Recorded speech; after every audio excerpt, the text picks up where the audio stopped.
Traiter un thème qui est important, je crois que c'est une question qu'à un moment donné nous devons nous poser.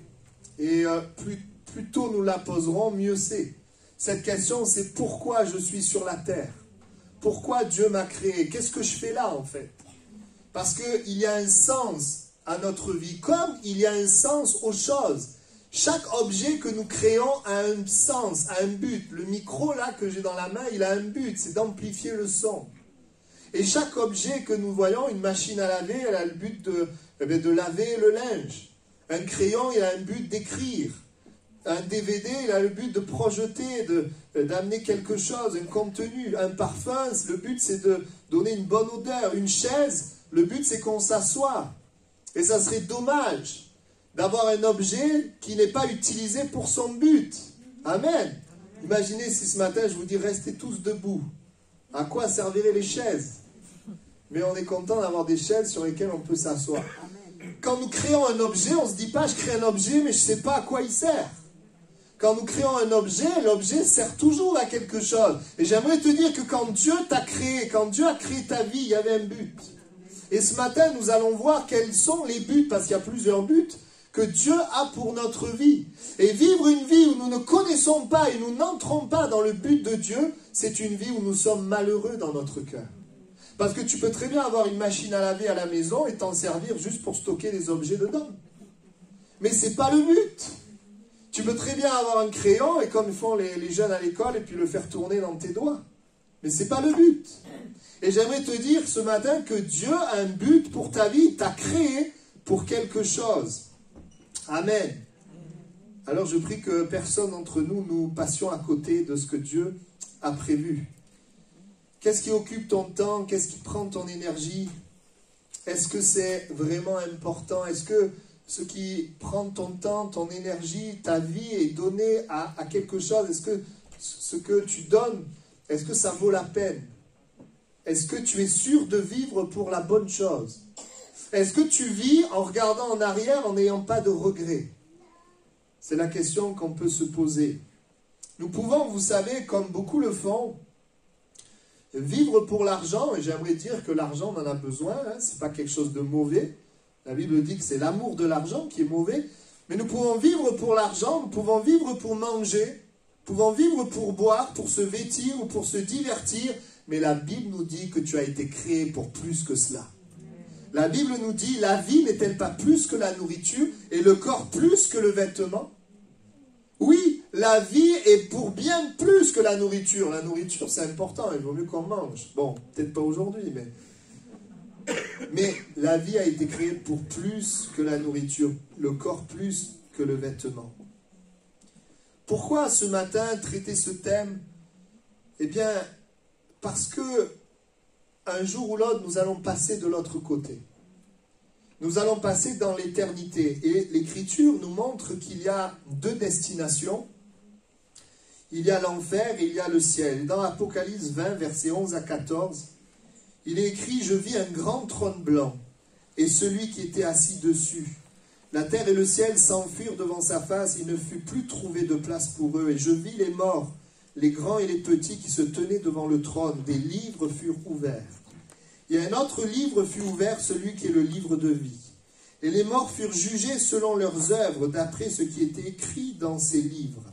La mer rendit les morts qui étaient en elle, la mort et le séjour des morts rendirent les morts qui étaient en eux, et chacun fut jugé selon ses œuvres. Et la mort et le séjour des morts furent jetés dans l'étang de feu. C'est la seconde mort, l'étang de feu. Il y a d'abord une première chose importante, c'est que il y a une éternité où nous pouvons être sauvés, nous pouvons être perdus. Nous pouvons être dans la présence de Dieu, nous pouvons être séparés de la présence de Dieu, dans la présence du diable et des démons. Et cette destination ne dépend que d'une seule chose, de l'acceptation de Jésus-Christ et de son œuvre, ou du refus de Jésus-Christ et de son œuvre. De la foi, de la confiance que nous plaçons en lui. C'est ce qui nous permet d'être sauvés. C'est ce qui nous permet d'être réconciliés avec Dieu, parce que la Bible nous dit que Jésus est le seul à avoir pris la condamnation qui était réservée à l'homme à cause de son péché. La Bible dit que le salaire du péché, c'est la mort. Et que ce soit parmi les sauvés ou parmi les perdus, il y a dans l'éternité des degrés de châtiment et des degrés de récompense. Il y a des choses différentes. Et cela est compréhensible puisque Dieu est juste. Voici, Dieu est juste, mais parce que Dieu est amour, eh bien Dieu sur la terre, comme je disais hier aux jeunes, il met son énergie à nous aimer.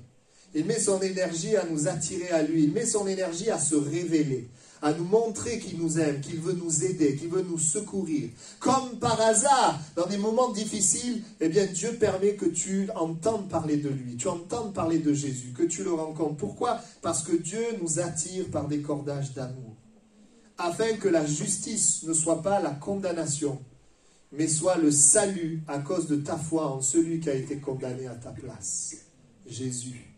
Et Dieu étant amour sur terre, oui, nous attire, nous parle, et comme un bon berger veut nous ramener ceux et celles qui s'égarent. Et ce matin, Dieu aussi, eh bien, veut nous ramener dans le but pour lequel il nous a créés. Vous savez, pour beaucoup d'entre nous, un jour nous ferons un bilan de notre vie. On l'a lu, l'Écriture nous dit que ce que nous faisons sur terre, même si tu penses que personne te voit et que ça passe, il y a des livres où tout est écrit. Ça fait drôle, hein? Et un jour, nous rendrons compte. Et quand tu n'as pas Jésus, tu as de quoi dire mince. Ça risque d'être compliqué parce qu'il y a tellement de choses qui ne vont pas. Mais ce qui est merveilleux, quand tu as Jésus et que le diable viendra t'accuser, disant, voilà, tu es comme ça, comme ça, comme ça, il y a un avocat qui va se lever. Et dire, c'est vrai, mais il croit en moi et mon sang a coulé pour pardonner toutes ses fautes. C'est merveilleux, hein? Et ce serait dommage d'arriver à un bilan et de regretter notre vie, de se rendre compte que nous avons vécu pour quelque chose qui n'était pas si important. Nous pouvons nous trouver sur le chemin étroit de la vie, le chemin qui mène à la vie, et nous arrêter au bord du chemin. Et cela serait bien dommage. Si Dieu nous a créés pour un but, et même des buts, eh bien j'aimerais vous dire que ces buts comblent véritablement notre cœur parce que nous avons été créés pour ça. Si je pouvais donner une âme aux objets, si je pouvais donner une âme au crayon, le crayon serait content quand il peut écrire. Nous sommes pleinement comblés et bénis quand nous sommes dans le plan, la volonté, dans l'intention de Dieu. Parce qu'il est notre créateur, il est celui qui nous a créés. Et j'aimerais vous dire que le sens que Dieu donne à nos vies, le sens des 5 buts, eh bien, ce sont des buts que l'Esprit de Dieu poursuit dans notre vie. Les buts que nous allons voir, ce pourquoi nous allons été créés, je voudrais vous dire que l'Esprit de Dieu agit dans ce sens. Ces buts que nous voyons sont aussi les buts que l'Église poursuit. L'Église va dans ce sens. L'Église n'est pas un club. L'Église n'est pas un lieu juste de rencontre ou d'activité. L'Église est un lieu où ces 5 buts sont poursuivis. L'Église est là pour nous aider également à aller dans la bonne direction. Alors, est-ce que vous êtes intéressés à voir ensemble quels sont les buts que Dieu a pour notre vie, quelles sont notre raison d'être sur la terre? Alors nous y allons. Premier but de Dieu pour nous.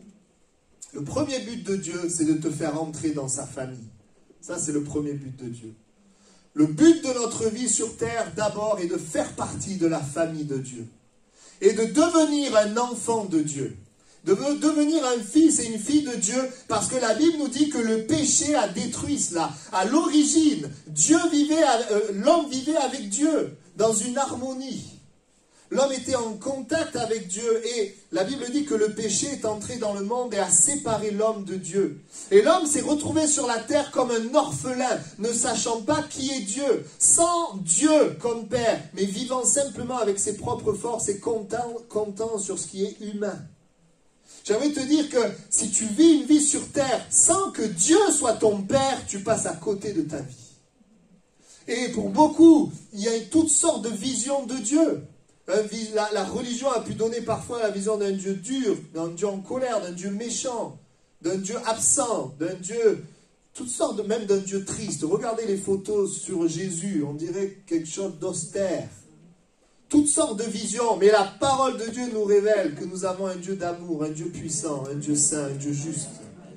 Et la parole de Dieu nous montre, le but de Dieu, ce que Dieu poursuit pour ta vie, c'est que tu viennes faire partie de sa famille. Que tu deviennes un fils, une fille de Dieu. Que Dieu soit plus lointain, que Dieu soit ton Père.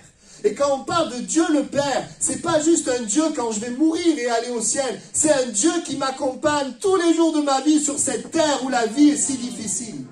Un Dieu qui m'accompagne, un Dieu qui est un Père en qui je peux me confier, à qui je peux parler, mais un Dieu aussi qui peut me répondre. Un Dieu qui peut me dire, me montrer, me conduire, m'aider, me secourir, me consoler, me bénir. Il veut être ton Père. Dieu, on m'a envoyé cette semaine une petite image que j'ai bien aimée, alors je vais la reprendre. Dans cette petite image, il était écrit « Dieu parle à la terre pour créer les arbres ».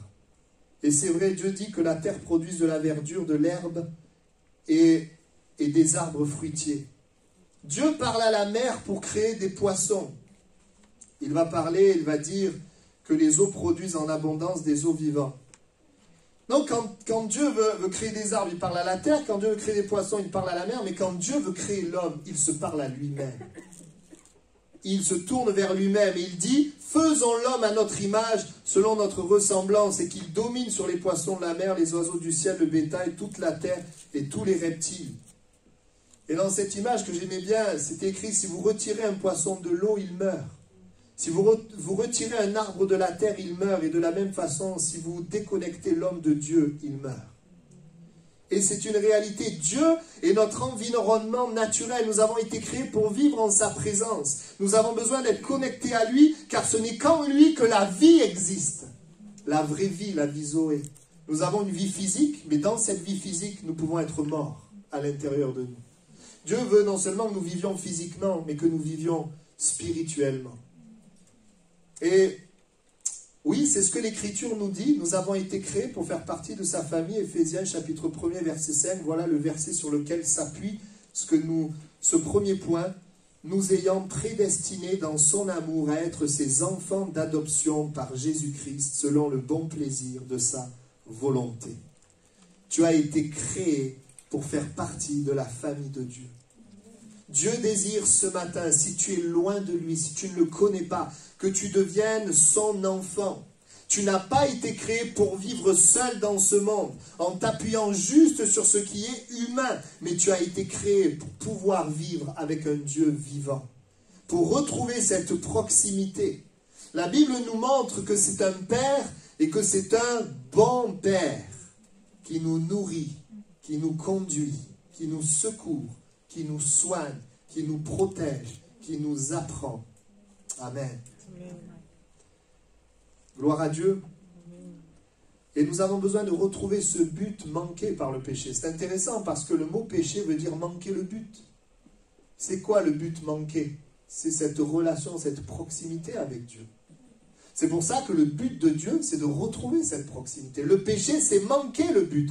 Le péché, c'est vivre sans Dieu. Et quand je vis sans Dieu, je manque le but pour lequel Dieu m'a créé.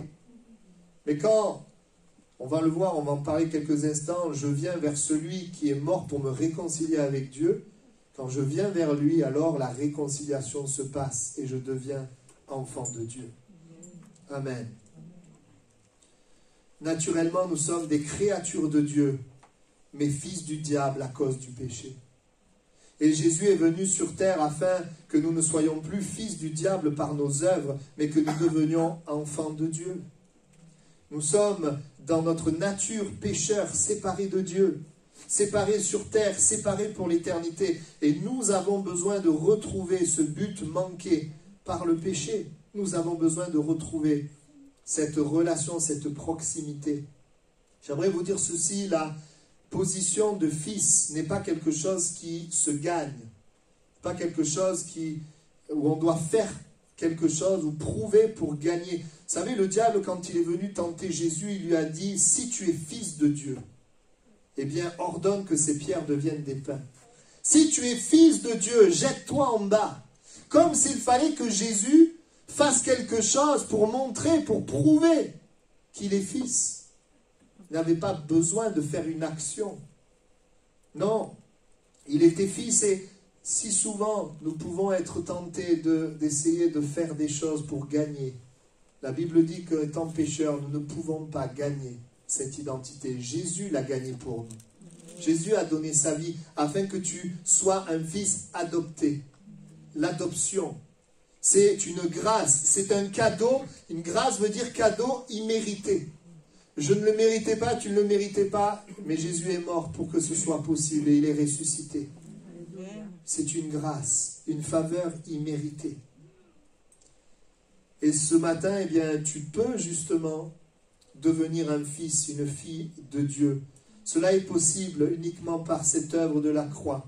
Cette justice qui s'est manifestée à la croix quand Jésus a pris notre péché pour que ça soit juste, et cette résurrection où il a triomphé du péché, cette puissance sur le péché, le pouvoir du péché. Et dans ta foi, dans la mort et dans la résurrection, il y a la possibilité pour toi d'être enfant de Dieu d'une manière juste. C'est possible pour toi. Tout simplement, l'Écriture nous dit, eh bien tu le crois. Si tu places ta confiance en Jésus. Amen. Amen. La foi en Jésus s'accompagne de la repentance qui est une tristesse de l'état et du positionnement de péché, une tristesse du péché. Et un positionnement qui dit je ne veux plus maintenant vivre sans Dieu. Je ne veux plus vivre en faisant le mal et en ne faisant plus le bien. Je veux vivre avec Dieu en cherchant à faire le bien et en étant délivré du mal. La repentance. Mais voyez-vous, devenir et faire partie de la famille de Dieu, ça veut dire aussi que nous avons des frères et des sœurs. Sais-tu que dans l'éternité, il n'y aura plus de famille physique, mais ce qui restera, c'est la famille spirituelle. Dans l'éternité, eh bien, les relations spirituelles demeureront. La Bible dit qu'il n'y aura plus de mari et de femme, même si on se reconnaîtra, même si... Mais la famille de Dieu, quand la Bible nous montre quand Dieu veut qu'on fasse partie de sa famille, ça veut dire qu'il est notre Père. Et ça veut dire que Dieu te donne aussi une famille, une église, des frères et des sœurs en Christ. Vous savez, on a un point commun avec la famille physique. Nous, la famille spirituelle, c'est qu'on ne s'est pas choisi. On ne s'est pas choisi. C'est Dieu qui nous a choisis. Et nous faisons partie de cette famille. Et j'aimerais rappeler quand même que l'Église, c'est la volonté de Dieu.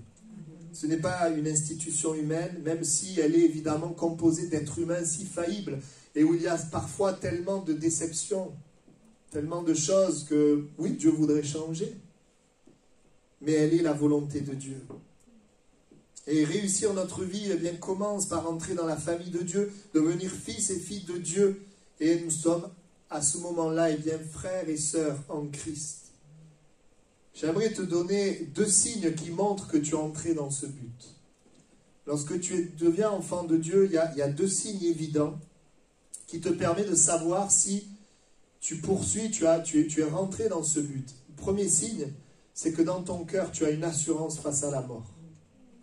Ça, c'est le signe que tu es vraiment devenu un enfant de Dieu. Si tu n'as pas d'assurance face à la mort, alors il faut continuer de chercher parce que la religion ne donne pas d'assurance, mais Jésus-Christ donne. Et si tu dois chercher, mais cherche vers Jésus. Va vers Jésus. Quand tu rencontres véritablement Jésus, il met dans ton cœur, il enlève la peur de la mort. Ce qui ne veut pas dire qu'on a envie de mourir, hein, on veut vivre. Mais nous n'avons pas peur de la mort. Ça, c'est le premier signe de quelqu'un qui est entré dans ce plan de Dieu, ce but de Dieu, faire partie de la famille de Dieu. Le deuxième signe, c'est que tu as une relation avec Dieu par la foi. C'est-à-dire que tu rentres maintenant dans une vie où tu peux percevoir la voix de Dieu. Non pas de manière audible avec tes 5 sens, mais dans ton cœur par le sens de la foi. Et ça, c'est aussi le signe de quelqu'un qui fait partie de la famille de Dieu. Il entend, il lit la parole et la parole vient lui parler, le vivifier. Il vient à l'église et Dieu vient lui parler. Et il vit cela de manière régulière. C'est le premier but que Dieu a pour toi. Il veut faire de toi ton fils. Son fils, sa fille.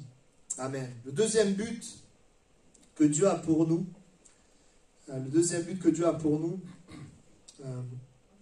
j'aimerais qu'on puisse lire un texte, si je le retrouve. Je le lirai tout à l'heure. Je le ferai tout à l'heure. Le deuxième but, c'est que Dieu veut t'aimer et être aimé. Pourquoi Dieu nous a créés sur terre ? Il t'a créé pour avoir une relation d'amour avec toi. un échange, une vie d'amour pour t'aimer. Et après, je vais parler d'être aimé. Pour lui-même, pour que Dieu soit aimé. Premièrement, il veut t'aimer. Tu n'es pas créé sur terre juste pour du matériel. Juste pour posséder des choses. Vous avez vu, quand tu possèdes des choses, tu es content sur le moment, puis la joie, elle s'en va. Hein? Mais tu peux avoir toutes les possessions, mais si au niveau de l'amour, tu ne vis rien, tu es malheureux. Parce que nous sommes des êtres qui avons été créés pour être aimés, pour aimer. Et si c'est vrai sur le plan de relations humaines, c'est vrai sur le plan spirituel.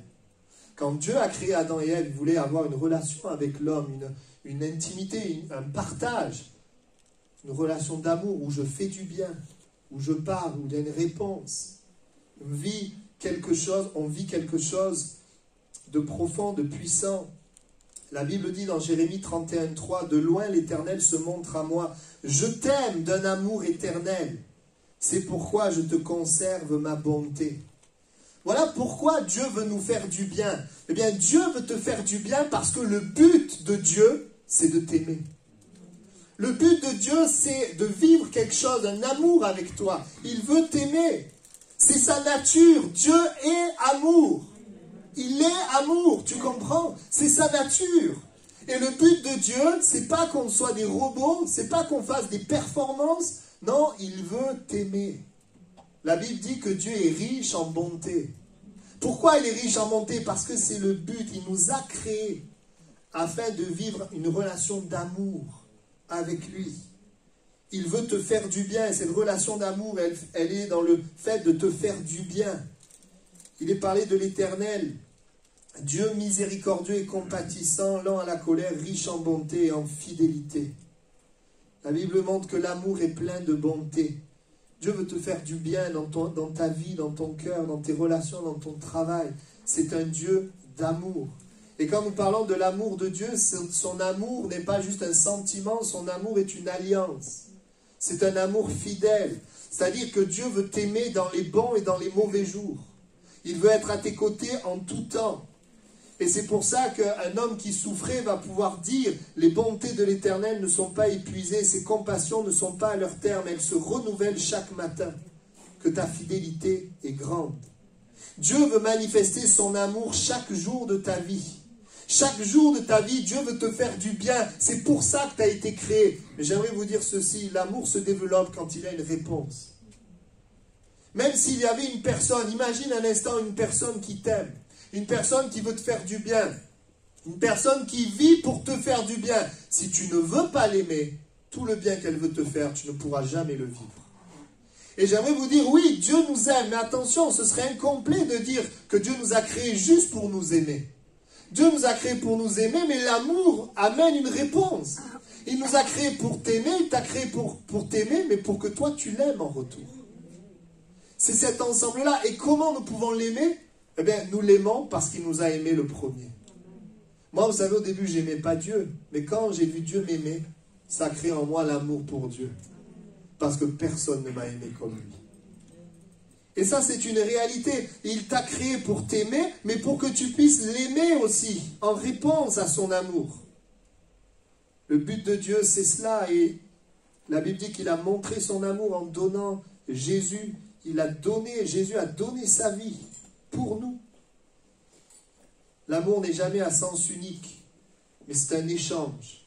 Et dans la parole de Dieu, il est dit, quand on a demandé, qu'est-ce que Dieu est important pour toi? Dieu va répondre, tu aimeras le Seigneur ton Dieu de tout ton cœur, de toute ton âme, de toute ta pensée et de toute ta force.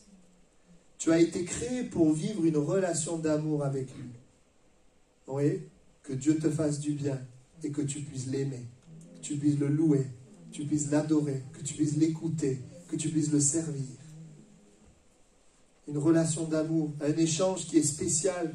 C'est une relation d'amour particulière parce qu'elle n'est pas avec nos sens physiques. C'est un échange qui est spécial, qui se passe par la foi de notre côté et par l'esprit de son côté. Nous l'aimons par la foi et lui nous aime et agit par son esprit. Dans nos vies, et quand je dis par son esprit, ce n'est pas quelque chose d'un peu mystique qui est loin de nos préoccupations. Non, par son esprit, il peut t'aider dans ton travail. Il peut agir dans ta famille. Il peut agir dans ton cœur. Il peut agir dans tout ce que tu es, dans ton corps, ton âme et ton esprit. Nous n'avons pas été créés, écoutez bien, juste pour vivre un amour humain. Et si tu vis juste un amour humain, tu seras bien souvent déçu. Parce que l'amour humain, il déçoit. Parce que l'amour humain, ce n'est pas l'amour de Dieu. Mais j'aimerais te dire ceci. Quand il y a l'amour de Dieu, tu réussis l'amour humain. Parce que nous avons besoin d'être aimés pour aimer aussi notre prochain. Si nous ne sommes pas aimés de Dieu, nous allons chercher l'amour auprès des hommes et nous allons être si vite déçus. Mais si Dieu t'aime, alors tu vas pouvoir aimer les hommes. Tu vas pouvoir aimer les êtres humains, ton prochain. Amen. Nous n'avons pas été créés pour vivre seuls dans ce monde, sans Dieu, loin de Dieu, dans l'absence de Dieu. D'ailleurs, l'Écriture nous montre que l'absence de Dieu a produit dans le cœur de l'homme la peur, la crainte, et bien d'autres problèmes, l'amertume, la tristesse, etc. Oui, nous voyons que Dieu a créé l'homme, il a dit c'est très bon. Notre Dieu est invisible, mais son amour est réel, et les expériences sont réelles. Amen. Paul dira, mon but est de le connaître. Paul avait compris que le but de sa vie, bien, c'était l'aimer. Connaître, c'est une partie, c'est une manière d'aimer. Apprendre à le connaître.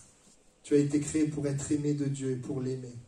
Vivre cet échange avec Dieu. Et j'aimerais te dire, ce matin, Dieu veut manifester son amour à quelqu'un. Ses bontés. Parce que toi, tu peux être là, pris dans tous tes problèmes, pris dans tes combats, et Dieu veut t'aimer. Afin que tu ne continues pas de mettre toute ton énergie dans tes problèmes et tes combats, mais tu commences à mettre ta confiance en lui. Tu verras beaucoup de choses changer. Amen. C'est merveilleux. La Bible dit que le fruit de l'esprit, la première chose qui vient, c'est l'amour. Le fruit de l'esprit, le fruit de l'action de Dieu, c'est l'amour.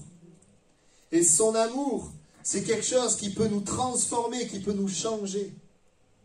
Amen. C'est le deuxième but. Il nous a créés pour l'aimer, pour être aimé.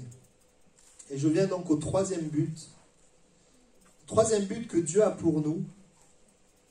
Nous le trouvons dans Romains chapitre 8, verset 29. Troisième but pour lequel il nous a créés.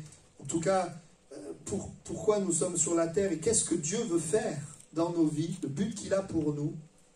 Il est dit, ceux qu'il a connus d'avance, il les a aussi prédestinés à être semblables à l'image de son Fils, afin que son Fils fût le premier-né entre plusieurs frères. Tu as été créé, peut-être tu ne le sais pas, mais tu as été créé pour ressembler à Jésus. Tu as été créé, ça veut dire ressembler à Jésus, vous savez ce que ça veut dire? Ça veut dire que tu as été créé pour changer. Parce que naturellement, nous ne ressemblons pas à Jésus. Tu as été créé pour des changements. Pourquoi? Parce que le péché a avili l'homme.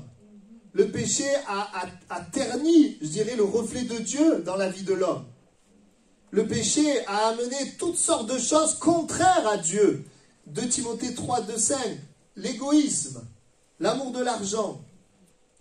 Et puis il y a toute une série, fanfarons, hautains, blasphémateurs, rebelles à leurs parents, ingrats, irréligieux, insensibles, déloyaux, calomniateurs, intempérants, cruels, ennemis des gens de bien, traîtres, emportés, enflés d'orgueil, aimant le plaisir plus que Dieu, ayant l'apparence de la piété, mais reniant ce qui en fait la force, l'hypocrisie.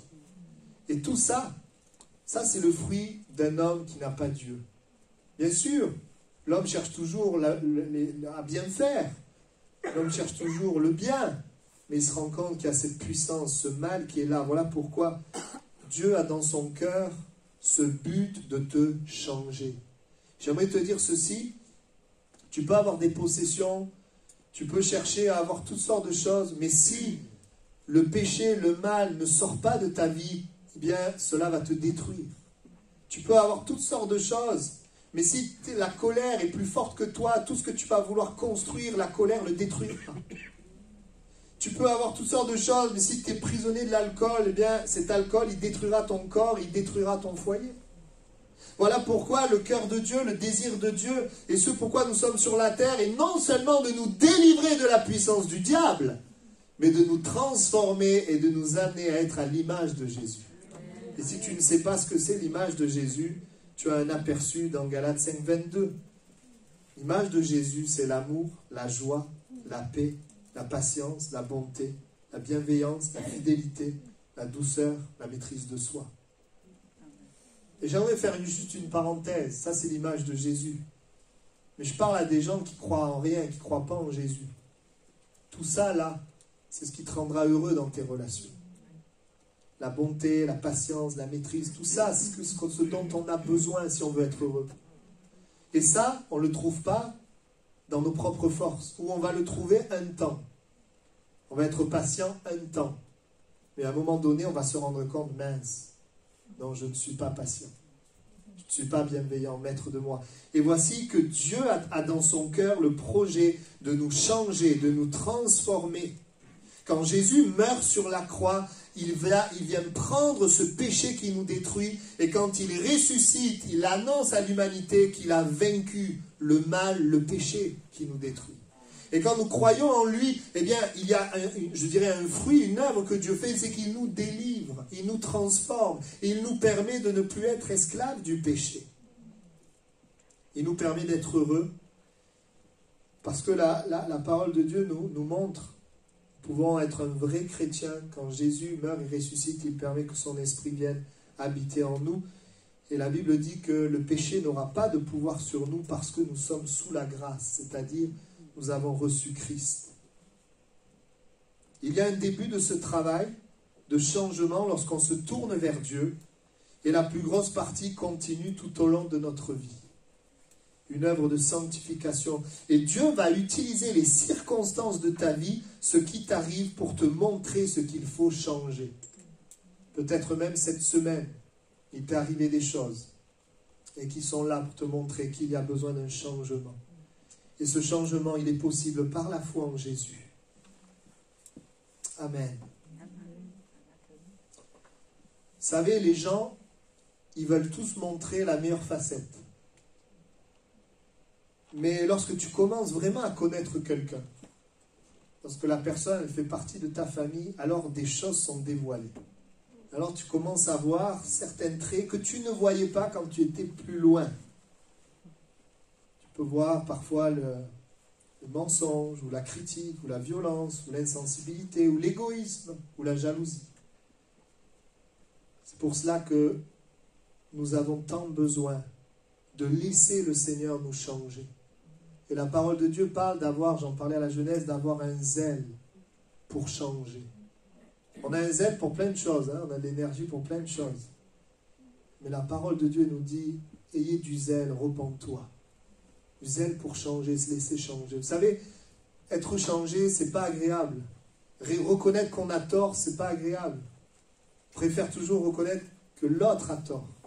On préfère dire c'est à l'autre de changer. Et souvent, c'est vrai que l'autre a besoin de changer. Mais ce qui va faire que ta vie, elle réussit, c'est que Dieu puisse te changer toi-même. On ne peut pas changer l'autre, mais nous, on peut nous laisser changer. Et quand tu laisses Dieu te changer, c'est extraordinaire de voir l'impact que ça peut avoir autour de toi. Oui, le troisième but de Dieu pour nous, il veut nous changer à la ressemblance de Christ. Voilà pourquoi des fois nous demandons des choses à Dieu, demandons qu'il nous bénisse, qu'il fasse ci, qu'il fasse ça, et il le fait. Mais il y a des fois où on a l'impression qu'il ne le fait pas. C'est pas qu'il ne le fait pas, c'est qu'il fait autre chose. C'est que peut-être il est en train de t'éclairer, de te montrer. C'est quand nous sommes éclairés que nous venons à Christ et nous disons, Seigneur, je crois en toi, et que le miracle se produit. Quand nous ne sommes pas éclairés, nous restons les mêmes. Mais quand il nous éclaire, c'est afin de changer. Amen. Il nous change pour ressembler à quoi? À qui? Il nous change donc pour ressembler à Jésus. Et si tu vis cet objectif, tu auras une famille heureuse, des relations sociales heureuses. Si tu vis sans changement, avec comme objectif de changer les autres et juste de te combler toi, tu auras sans arrêt des problèmes, des relations difficiles, peut-être la solitude. Nous avons été créés pour changer en nous améliorant. Et bien souvent, sans Dieu, nous changeons en empirant. Mais tu as été créé pour changer en t'améliorant. Ressemblance de Jésus, on a parlé du caractère, mais aussi dans les œuvres, dans les actes de Jésus. La parole nous dit, en vérité, je vous le dis, celui qui croit en moi fera aussi les œuvres que je fais, il en fera de plus grandes, parce que je m'en vais au Père. Nous sommes appelés à vivre le surnaturel que Jésus vivait. Jésus vivait des œuvres que Dieu avait préparées avec la puissance de Dieu. Et nous avons été créés pour vivre les mêmes œuvres. Dans un monde où il y a tout un christianisme qui ne croit plus au miracle, qui ne croit plus au surnaturel. Mais j'aimerais rappeler que nous avons été créés pour ressembler à Jésus, dans son caractère et dans ses œuvres. Il nous parle dans l'Écriture des 9 dons de l'Esprit qui amènent les personnes autour de nous à voir la réalité de Dieu et qui édifient les personnes qui sont autour de nous. Et je vous invite à aspirer à ce que Dieu agisse puissamment dans vos vies et au travers de vos vies. Si nous sommes chrétiens, nous devons aspirer à ce que Dieu nous change. Et non pas toujours à changer les circonstances comme ça nous convient. Vous vous rappelez Jonas, Dieu a voulu l'amener dans une direction, il lui a dit va à Ninive et parle. Mais vous savez, quand Dieu dit va à Ninive, Dieu avait 2 buts. Il avait le but de sauver Ninive et il avait le but de sauver le cœur de Jonas de l'amertume envers les Ninivites. Mais ça, Jonas, lui, il ne voyait que la chose à faire et il ne voulait pas changer. Et comme il ne voulait pas changer, eh bien, il est parti ailleurs. Et souvent, Dieu parfois peut nous mettre dans des situations où on a juste envie d'une chose, c'est de balayer la situation, de passer à autre chose. Mais la situation révèle quelque chose dans ton cœur que Dieu veut changer. Et si tu fais comme Jonas, tu vas perdre du temps, tu vas souffrir et tu vas devoir refaire face au problème encore. Alors à moins que vous ayez envie de tourner dans le désert, il est plus sage et intelligent de laisser Dieu nous changer. Vous savez, dans la parabole du fils prodigue, vous avez l'histoire de ce frère aîné qui n'est pas content. Parce que son frère qui était parti, qui a tout dépensé, il revient. Alors il n'est pas content, il dit à son père, mais attends, moi je suis toujours avec toi, tu ne m'as jamais rien donné. Tu ne m'as pas donné un chevreau pour que je me réjouisse avec mes amis. Vous savez, quand il dit ça, son père lui donne une parole qui devait amener ce frère à changer. Parce qu'il lui dit, mais attends, tu es toujours avec moi et tout ce que j'ai est à toi. Il aurait dû se dire, mais attends, c'est vrai, il y a un problème. Pourquoi je suis malheureux pour un chevreau? En fait, le père était en train de lui dire, mais je suis toujours avec toi, tout ce que j'ai est à toi. En fait, il devait comprendre, mais je suis un fils qui se comporte comme un serviteur. J'ai besoin de réaliser, j'ai besoin d'un changement en moi, que ce qui est important, ce n'est pas le chevreau avec mes amis, mais c'est mon père. Il aurait pu, avec cette parole, changer. Et il y a des choses parfois qui sont là dans nos vies où Dieu ne nous bénit pas parce que tout simplement il veut faire autre chose. Il veut nous changer et que c'est ce changement qui va nous bénir. Quand il lui dit, mais attends, il revient comme ça. Le père lui dit, mais il était mort et il est revenu à la vie. Il aurait pu se dire, mais tu as raison, le chevreau c'est pas important, mais que mon frère soit sauvé, c'est ça qui est important. Un changement de priorité dans son cœur. Ce n'est pas les choses matérielles qui sont importantes, c'est le salut des âmes. Et parfois dans nos vies, Dieu permet les circonstances qui nous montrent à l'intérieur de nous qu'il y a besoin d'un changement. Amen. Amen. Dieu nous aime tel qu'on est, mais il nous aime trop pour nous laisser pareil. Amen. Nous avons été créés pour avoir le caractère de Jésus et les dons que Jésus avait. Et quand nous arriverons au ciel, est-ce que Jésus trouvera son reflet en nous regardant? En tout cas, Dieu travaille sur la terre dans ce sens. L'Église va dans ce sens. Regardez Moïse, l'impulsif. Et on est dans l'Ancien Testament, hein. Ils n'avaient pas Christ en eux. Mais Moïse passait du temps dans la présence de Dieu. L'impulsif est devenu l'homme le plus patient de la terre. Celui qui était capable de tuer quelqu'un avec ses mains, il devait être violent. Hein? Je suis sûr qu'il n'y a personne qui a fait ça ici. Mais lui qui était capable de faire ça est devenu l'homme le plus patient. La présence de Dieu, dans cette présence de Dieu, Dieu agit dans un but, nous transformer, nous changer.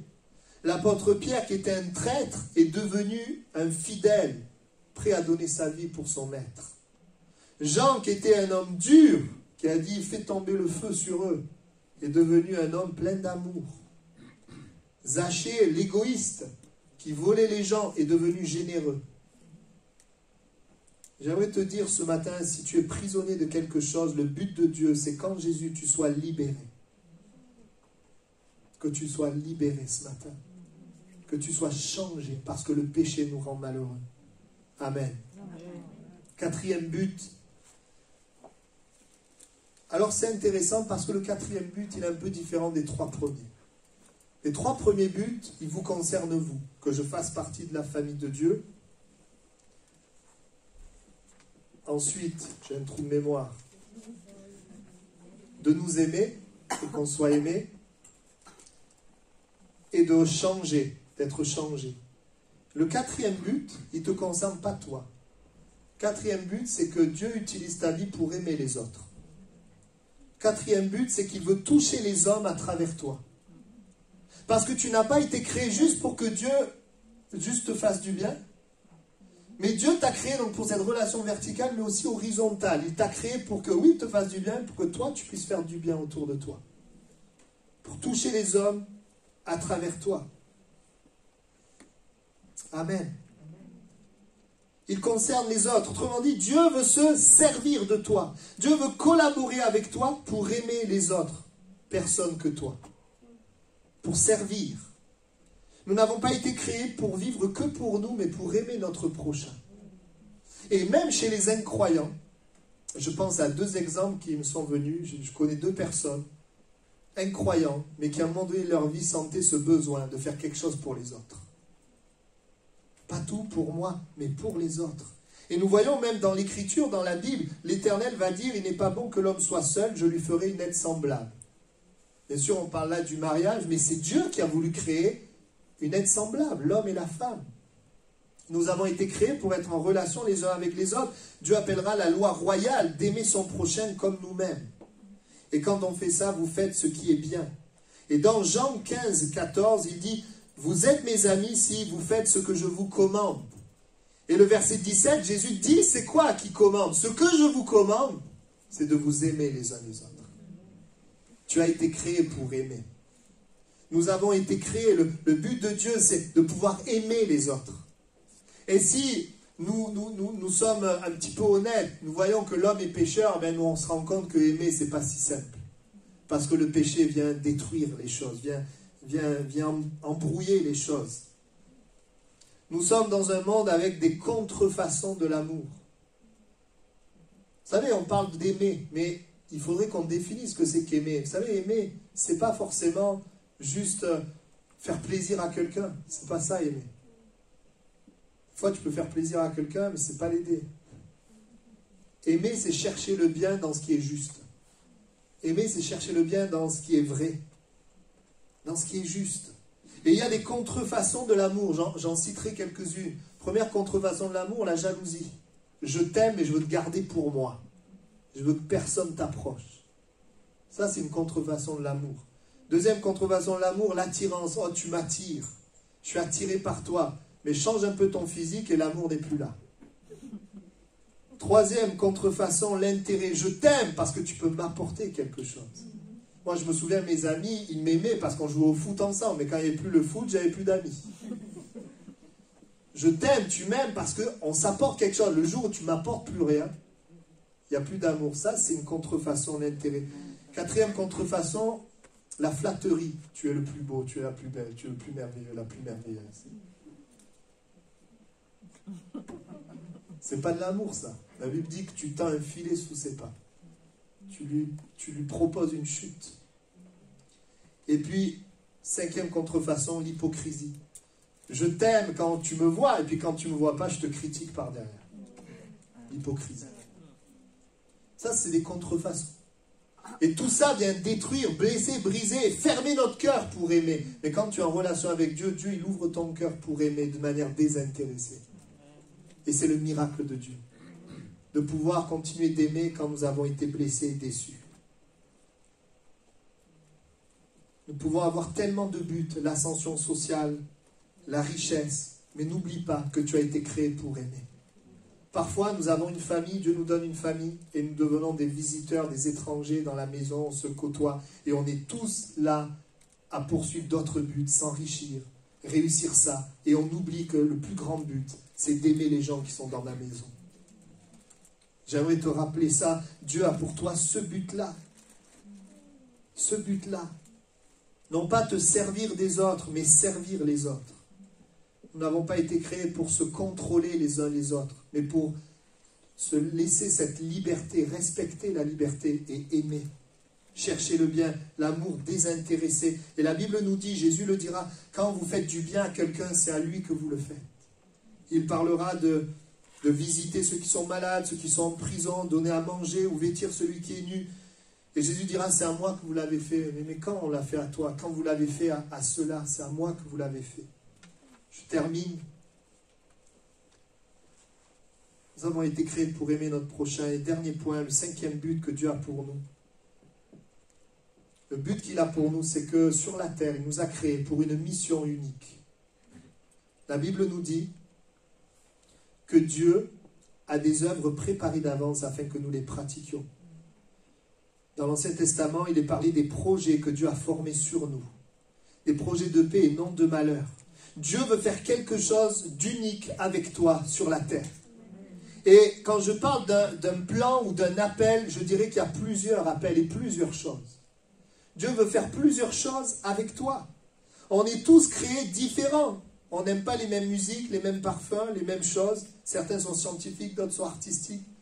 On est tous différents. Et Dieu veut se servir de nous d'une manière unique. Plusieurs missions, plusieurs plans.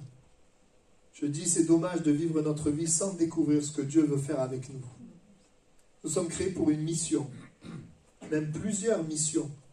Dieu peut t'utiliser pour des populations, pour des tranches d'âge, pour différentes choses, pour enseigner, pour aider, pour organiser, pour délivrer, pour protéger, pour guérir, pour créer toutes sortes de choses. Dieu peut t'utiliser pour des personnes âgées, pour des enfants, pour des handicapés, pour des, je ne sais pas, toutes sortes de personnes, pour des cultures. Dieu peut t'utiliser. J'aime bien cet exemple. S'il est vrai que Dieu veut nous utiliser pour bénir notre prochain, et ça nous concerne tous, dans bénir notre prochain, il nous utilise différemment les uns les autres. Regardez l'exemple d'Esther et de Mardoché. Esther et Mardoché ont été utilisés par Dieu pour sauver le peuple, mais leur rôle était différent. Mardoché, son rôle était de conseiller Esther. Et Esther, son rôle était de parler au roi. Il y a des rôles parfois différents, mais le but est le même. Et Dieu a une mission, Dieu a quelque chose pour toi sur la terre. Et si tu poursuis juste ta mission, si le but de ta vie, c'est juste ton travail, il y a quelque chose dans ton cœur qui va manquer.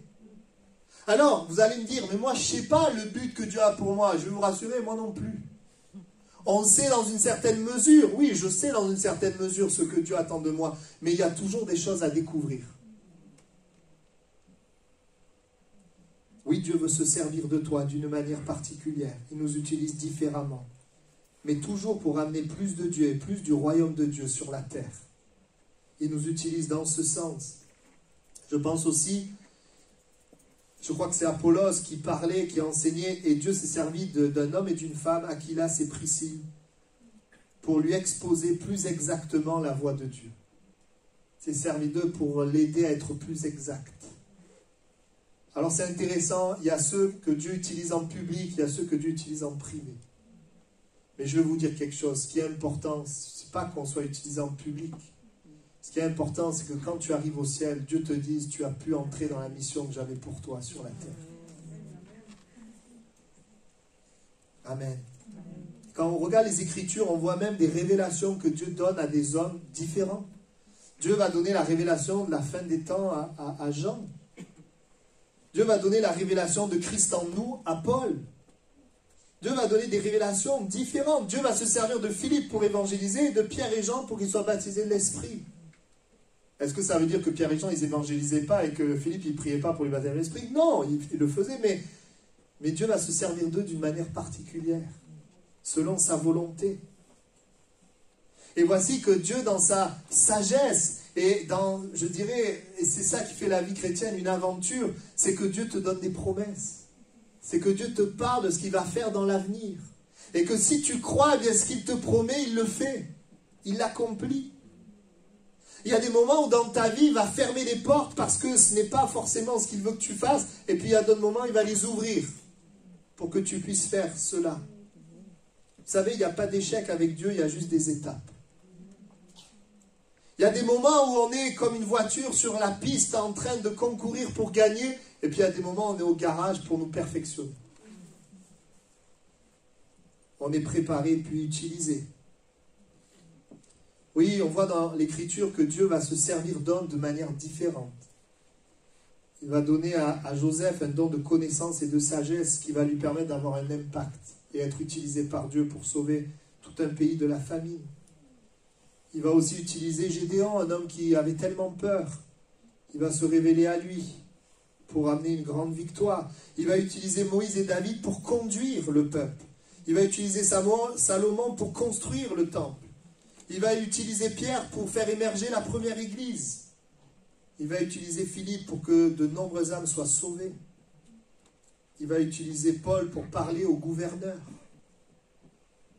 Il va utiliser des hommes et des femmes pour amener des réveils spirituels dans les derniers siècles.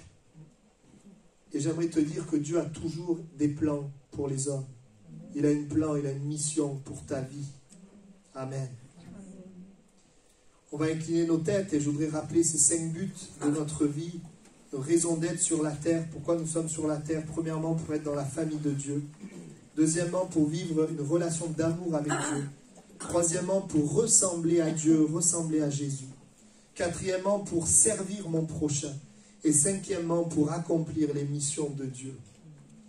Et peut-être ce matin, tu te rends compte que ta vie et ton agenda est pris par beaucoup de choses qui ne sont pas dans ces buts-là.